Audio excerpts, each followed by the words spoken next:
4 सत्य की खोज।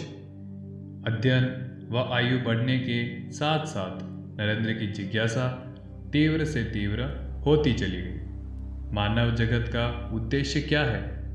क्या सच में जड़ जगत को चलाने वाली कोई शक्तिमान सत्ता है? इस प्रकार के अनेक सवाल उनके मस्तिष्क में उठने लगे। पाश्चात्य विज्ञान और दर्शन शास्त्र ने उनके मन में संदेह उत्पन्न कर दिया। नरेंद्र जब किसी धर्म प्रचारक को ईश्वर के बारे में उपदेश देते हुए सुनते तो पूछ लेते, क्यों महाशय, आपने कभी ईश्वर के दर्शन किए हैं? हाँ या ना?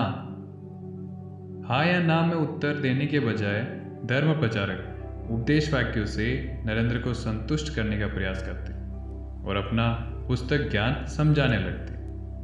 नरेंद्र को तो प्रत्यक्षवाद की खोज थी। धर्म प्रचारकों की रटी रटाई सांप्रदायिक बोलियां सुनकर वह प्रबल संदेहवादी हो गए। अतः पुस्तक ज्ञान उन्हें संतुष्ट नहीं कर पा रहा था। अब उन्हें जीते जागते आदर्श की खोज थी। इसी खोज में वह कुछ मित्रों के साथ आदि ब्रह्म समाज का सदस्य बन गए। परंतु नरेंद्र को ब्रह्म समाज में त्याग व धर्मनिष्ठा की कमी महसूस हुई। नरेंद्र जो कुछ वहां देखते उस पर संदेह करते और उनके मन को यहाँ भी संतोष नहीं मिला। साथ ही उन्हें जिस जीते जागते सत्य की खोज थी वह उन्हें यहाँ भी दिखाई नहीं दिया। एक दिन देवेंद्रनाथ ठाकुर, जो ब्रह्म समाज में गुरु थे, उन्होंने नरेंद्र को उपदेश देते हुए कहा कि तुम्हारे अंग प्रति अंग में योगियों के चिन्ह मौजूद हैं। ध्यान करने से ही तुम्हें शांति व सत्य की प्राप्ति होगी।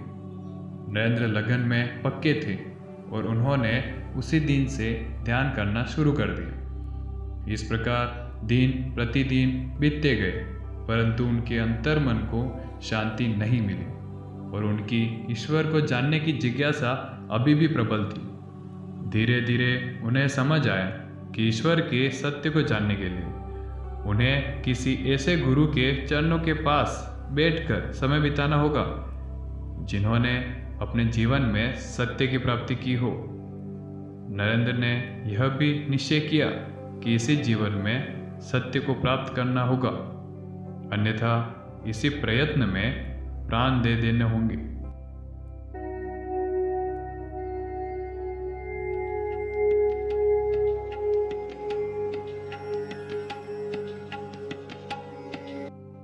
नरेंद्र के एक मित्र प्रभु रामकृष्ण परमहंस के भक्त थे। रामकृष्ण परमहंस वह व्यक्ति थे जिन्हें अपने समय में लोग भगवान की तरह पूजते थे। रामकृष्ण एक संत थे जिन्हें परमहंस की उपाधि मिली थी। दरअसल परमहंस एक उपाधि है। यह उन्हीं को मिलती है जिनमें अपनी इंद्रियों को वश में करने की शक्ति हो और जिनमें असीम ज्ञान हो। एक बार रामकृष्ण के एक उपदेश के लिए कोई संगीतकार ना होने के कारण नरेंद्र के मित्र ने नरेंद्र को उपदेश में संगीत के लिए आमंत्रित किया। यहाँ पर रामकृष्ण परमहंस का नरेंद्र से पहली बार साक्षात्कार हुआ। उन्होंने जब नरेंद्र का गीत सुना तो उठकर नरेंद्र के पास आए और कुछ बातें करी और नरेंद्र को दक्षिणेश्वर आने का अनुरोध किया। इस बीच नरेंद्र ने रामकृष्ण से पूछ लिया कि क्या आपने ईश्वर को देखा है? इस पर रामकृष्ण ने कहा कि हाँ, मैंने ईश्वर को देखा है और मैं तुम्हें उस रास्ते पर चला सकता हूँ जहाँ से तुम भी भगवान को देख सकोगे। यह सुनकर नरेंद्र को थोड़ा अचरज हुआ और इस बात पर उन्हें विश्वास नहीं हुआ। इसके बाद नरेंद्र की कॉलेज की परीक्षा निकट थी। नरेंद्र अब उसमें इतना व्यस्त रहे कि इस बात को भूल ही गए और फिर जब परीक्षा समाप्त हुई तो नरेंद्र के पिता ने नरेंद्र को विवाह के लिए कहा। नरेंद्र अक्सर अपने मित्रों से कहा करते थे कि मैं विवाह नहीं करूंगा और तुम देखना मैं क्या बनता हूँ। विश्वनाथ अपने पुत्र नरेंद्र पर किसी प्रकार का दबाव नहीं डालना चाहते थे। इस बारे में नरेंद्र की विचार जानने के लिए उन्होंने अपने एक संबंधी डॉक्टर रामचंद्र दत्त को यह काम सौंपा और जब नरेंद्र के सामने यह विवाह का प्रसंग रखा तो नरेंद्र ने साफ साफ कह दिया कि मैं विवाह के बंधन में नहीं बंधूंगा, क्योंकि मैंने जीवन का जो उद्देश्य बना रखा है उसमें यह बाधक बनेगा।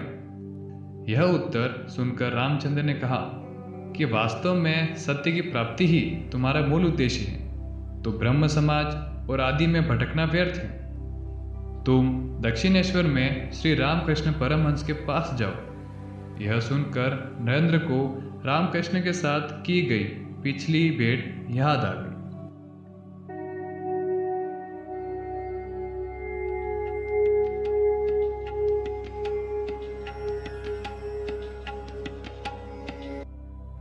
अब नरेंद्र अपने कुछ मित्रों के साथ दक्षिणेश्वर पहुंचे। रामकृष्ण सहज भाव से नरेंद्र से मिले। नरेंद्र को अपने करीब चटाई पर बिठा लिया और एक गीत सुनाने के लिए कहा। जब नरेंद्र का गीत समाप्त हुआ तब रामकृष्ण नरेंद्र का हाथ पकड़कर उन्हें एक एकांत कमरे में ले गए और बोले, अरे तू इतने दिन कहाँ था? मैं कब से तुम्हें याद कर रहा हूँ।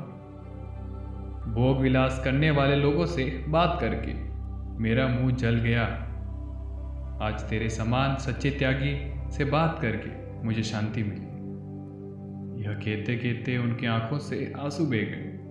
नरेंद्र आश्चर्य से उनकी तरफ देखते रहे और देखते ही देखते रामकृष्ण ने हाथ जोड़कर नरेंद्र को सम्मान से संबोधित किया और कहा कि मैं जानता हूँ कि सप्तऋषि मंडल हैं, न रूपी नारायण है। जीवों की कल्याण की कामना से तुमने देह धारण किया है। नरेंद्र रामकृष्ण के मुख से यह सभी बातें सुनकर बिल्कुल स्तब्ध रह गए। सोचा कि यह तो पागलपन है। मैं तो विश्वनाथ दत्त का पुत्र हूं। यह मुझसे क्या कह रहे हैं? और उन्होंने नरेंद्र का हाथ पकड़कर दोबारा कहा कि तू फिर मुझसे मिलने अकेला आएगा।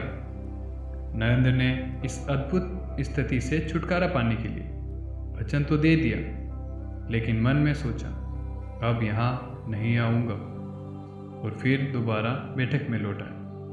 वहाँ दूसरों की मौजूदगी में जो बातें हुई उनमें पागलपन का लेश मात्र भी नहीं था। अब नरेंद्र ने वहाँ से प्रस्थान किया और वह रामकृष्ण से की गई मुलाकात को कई दिनों तक भूल नहीं पा रहे थे और सोच रहे थे कि यह क्या पहेली है। इस पहेली को समझना ही होगा और सोचने लगे कि इच्छा मात्र से यह पुरुष मेरे जैसे प्रबल इच्छा शक्ति संपन्न चित्त को यूं तोड़ फोड़ कर मिट्टी की तरह डाल सकते हैं। इन्हें पागल भी कैसे समझूं?